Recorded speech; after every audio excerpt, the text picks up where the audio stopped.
नमस्कार शेतकरी मित्रांनो, मी महेश गायकवाड स्वागत करतो आपले शेतीविषयक यूट्यूब चॅनलमध्ये। शेतकरी मित्रांनो, 1 तारखेपासून पीक पेरा नोंदणी चालू झालेली आहे। तर आपण आजच्या या व्हिडिओमध्ये पीक पेरा नोंदणी कशी प्रकारे करावी जेणेकरून आपल्या 7/12वरती आपण लागवड केलेल्या पिकाची नोंद येईल। यासाठी मित्रांनो हा व्हिडिओ शेवटपर्यंत बघा। व्हिडिओ आवडल्यास लाईक करा, तुमच्या शेतकरी मित्रांसोबत शेअर करा। तर मित्रांनो चला तर व्हिडिओला सुरुवात करूया।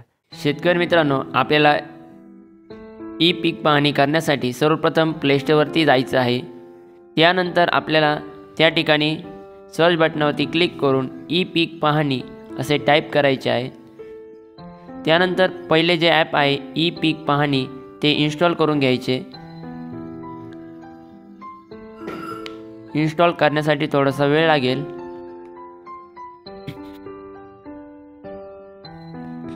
हे ॲप इन्स्टॉल झाल्यानंतर आपल्याला तिथून ओपन करायचे आहे। त्यानंतर या ॲपला अलो ई पीक पाहणी लोकेशनचा ॲक्सेस द्यायचा आहे आणि अलो ई पीक पाहणी पिक्चर आणि व्हिडिओ रेकॉर्डिंगचा पण ॲक्सेस द्यायचा आहे। त्यानंतर शेतकरी मित्रांनो, पहिले पेज आपल्याला या ठिकाणी दिसेल। त्या पेजवरती आपले मनपूर्वक स्वागत, माझी शेती माझा 7/12, मीच नोंदवणार माझा पीक पेरा। त्यानंतर या स्वाईप बटनावरती क्लिक करून आपल्याला स्वाईप करायचे आहे। स्वाईप केल्यानंतर आपल्याला हे ॲप वापरण्यासाठी कोणत्या गोष्टींची आवश्यकता आहे ते या ठिकाणी तुम्ही रीड करून घ्यायचं आहे। यानंतर पुन्हा स्वाईप करायचं आहे। या ठिकाणी पीक पेरा नोंदणी करण्यासाठी आपल्याला कोणत्या बाबींची मदत होऊ शकते याबद्दल थोडक्यात माहिती दिली आहे, ती तुम्ही त्या ठिकाणी रीड करून घ्या। त्यानंतर आपला विभाग निवडायचा आहे। या ठिकाणी नाशिक विभाग निवडल्यानंतर पुढील ॲरोवरती क्लिक करायचे। क्लिक केल्यानंतर तुम्ही शेतकरी म्हणून लॉग इन करणार असाल तर शेतकरी, किंवा इतर केंद्र चालक असाल तर सहाय्यक म्हणून, व्हेरीफायर म्हणून लॉग इन करणार असाल तो वेगळा टॅब आहे। तर आपल्यासाठी शेतकरी म्हणून लॉग इन करा या टॅबवरती क्लिक करायचे। यानंतर आपला मोबाईल नंबर त्या ठिकाणी टाकायचा आहे।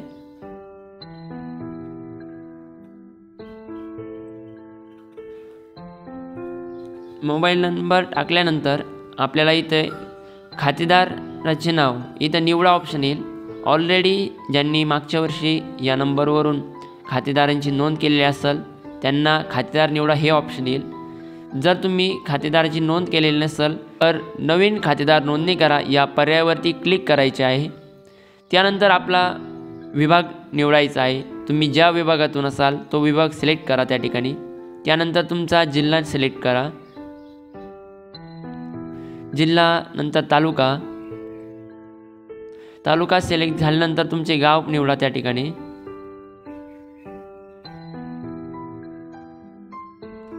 गाव सिलेक्ट झाल्यानंतर पुढील ॲरोवरती क्लिक करून आपण या ठिकाणी आपले खातेदाराची नोंदणी त्या ठिकाणी शोधू शकतो। त्यामध्ये तुम्ही पहिले नाव, मधले नाव, आडनाव, खाते क्रमांक, गट क्रमांक या कुठल्याही ऑप्शनमधून आपण आपले खातेदाराची माहिती शोधू शकतो। त्या ठिकाणी तुम्ही गट क्रमांक टाकून देखील आपली माहिती शोधू शकता।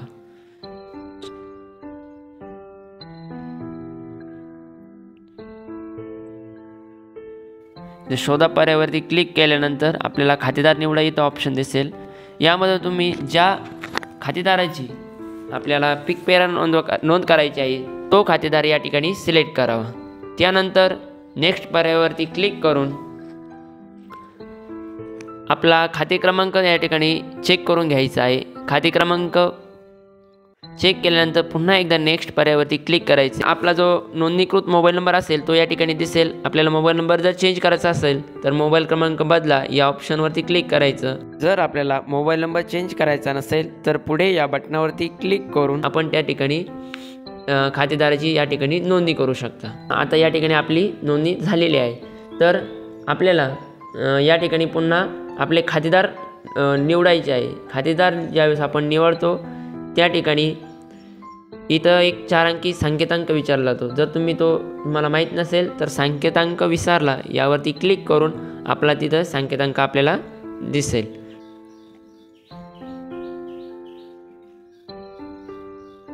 संकेतांक टाईप करून घेतला त्यानंतर नेक्स्ट पर्यायावरती क्लिक करायचे।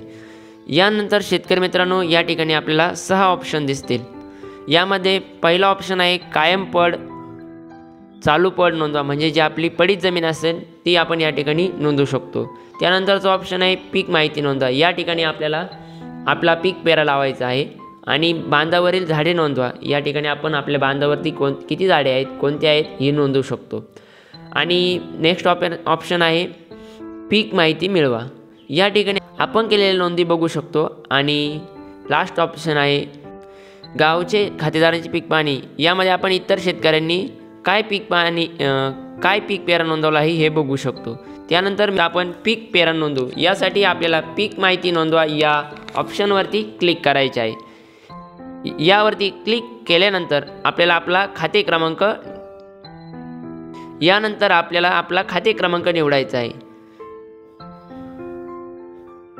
खाते क्रमांक निवडल्यानंतर आपल्याला आपला भूमापन क्रमांक म्हणजे आपला गट क्रमांक निवडायचा आहे। त्यामध्ये नंतर आपल्या जमिनीचे एकूण क्षेत्र किती आहे, त्यातले पोट खराब क्षेत्र किती आहे हे ॲटोमॅटिकली त्या ठिकाणी आपल्याला दिसेल। आता आपल्याला पीक पेराचा हंगाम निवडायचा, यामध्ये तुमचं पीक संपूर्ण वर्षाचं आहे की फक्त हंगामी पीक आहे, यामध्ये खरीप हंगामाचं पीक आहे। त्यानंतर मित्रांनो आपल्याला आपल्या पिकाचा वर्ग निवडायचा आहे, यामध्ये निर्बळ पीक आहे की मिश्र पीक आहे किंवा पॉली हाऊसमधील पीक आहे, शेडनेटमधील पीक आहे, हे त्या ठिकाणी आपल्याला सिलेक्ट करायचे आहे। त्यानंतर आपल्या पिकाचा प्रकार निवडायचा आहे, पीक आहे की फळबाग आहे, फळबाग असेल तर ते पूर्ण वर्षाचं पीक आहे। यानंतर शेतकरी मित्रांनो आपल्याला निर्बळ पिकाचा प्रकार निवडायचा, यामध्ये पीक ऑप्शन सिलेक्ट करायचे, फळबाग असेल तर फळबाग। यानंतर मित्रांनो आपल्याला इथं पिकाची किंवा झाडांची नावे, यामध्ये आपल्याला आपली ज्वारी असेल, बाजरी असेल, मका असेल, सोयाबीन, कांदा, जे पीक असेल ते तुम्ही या ठिकाणी सिलेक्ट करायचे आहे। या ठिकाणी मका आहे धान्यासाठी, तर मी मका धान्यासाठी सिलेक्ट करतो, मका केलेली आहे तर मका ही सिलेक्ट केली। त्यानंतर क्षेत्र भरताना मित्रांनो आपण किती क्षेत्रावरती लागवड केलेली आहे ते या ठिकाणी टाकायचे आहे। यानंतर आपल्या जलसिंचनाची साधने कोणती आहेत, त्यामध्ये कोरडवाहू जमीन आहे, खाजगी कालवा, सरकारी कालवा, विहिरीतून तुम्ही पाणी देता किंवा बंधारा, तलाव, ज्या प्रकारच्या तुमच्याकडे सिंचन उपलब्ध असेल ते तुम्ही इथं सिलेक्ट करून घ्यावे। त्यानंतर सिंचन पद्धती, आपण कोणत्या प्रकारे पाणी आपल्या पिकाला देतो हे या ठिकाणी सिलेक्ट करायचे, त्यामध्ये प्रवाही सिंचन। यानंतर मित्रांनो आपल्याला आपल्या पिकाचा लागवडीचा दिनांक त्या ठिकाणी सिलेक्ट करायचा आहे, तुम्ही कोणत्या तारखेला आपल्या पिकाची पेरणी केलेली आहे, तर इथं 7 जूनला पेरणी केलेली आहे मित्रांनो। यानंतर पुढे ऑप्शन आहे किमान आधारभूत किंमत योजनेअंतर्गत विक्रीसाठी नोंदणी करायची आहे का, म्हणजे आपल्याला सरकारी फेडरेशनतर्फे आपल्या पिकाची विक्री करायची असेल तरी तो होय ऑप्शनवरती क्लिक करून पुढे जा या पर्यायावरती क्लिक करायचे आहे।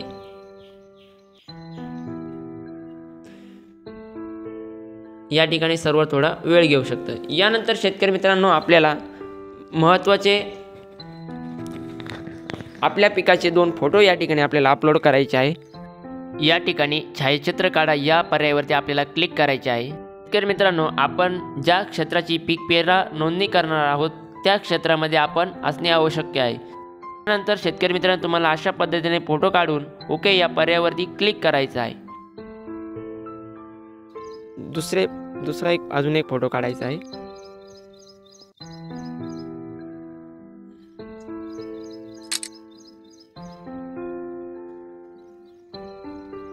पुन्हा ओके बटनावरती क्लिक करायचे आहे,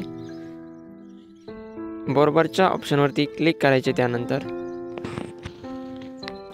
पुढील पेजवरती आपल्याला दिसेल की आपला पीक पाहणीचा दिनांक, आपला खाते क्रमांक, भूमापन क्रमांक, त्यानंतर जमिनीचे लागवडी लायक क्षेत्र दिसेल, त्या ठिकाणी पेरणीसाठी उपलब्ध असलेले क्षेत्र पण दिसेल, तुम्ही कोणत्या हंगामासाठी पिकाचा वर्ग, पेरणीचा लागवडीचा दिनांक, तुमचा जलसिंचनाचा स्रोत, जमिनीचा प्रकार, ते पिकाचा प्रकार, पिकाचे क्षेत्र, पिकाचे झाडाची नावे या ठिकाणी तुम्हाला दिसेल। त्यानंतर वरीलप्रमाणे माहिती योग्य वाचूक असल्याचे मी घोषित करतो, यासाठी टिक ऑप्शनवरती क्लिक करायचे।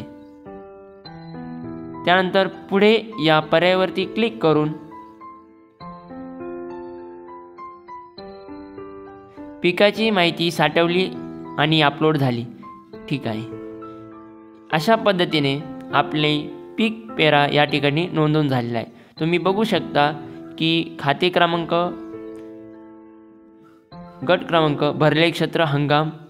जर तुम्हाला तुमचा पीक पेरा नोंदणी करताना काही तुमच्याकडून चूक झाली असेल तर दुरुस्ती करा या ऑप्शनवरती तुम्हाला त्या ठिकाणी क्लिक करायचे आहे। यामध्ये तुम्हाला काय चेंजेस करायचे आणि ते करा आणि माहिती सुधारणे या पर्यायावरती क्लिक करा। आपला पीक पेरा लावू शकता। मित्रांनो, तुम्हाला आजचा व्हिडिओ आवडला असेल तर लाईक करा, तुमच्या शेतकरी मित्रांसोबत शेअर करा। भेटूया पुढील व्हिडिओमध्ये नवीन माहितीसोबत। धन्यवाद।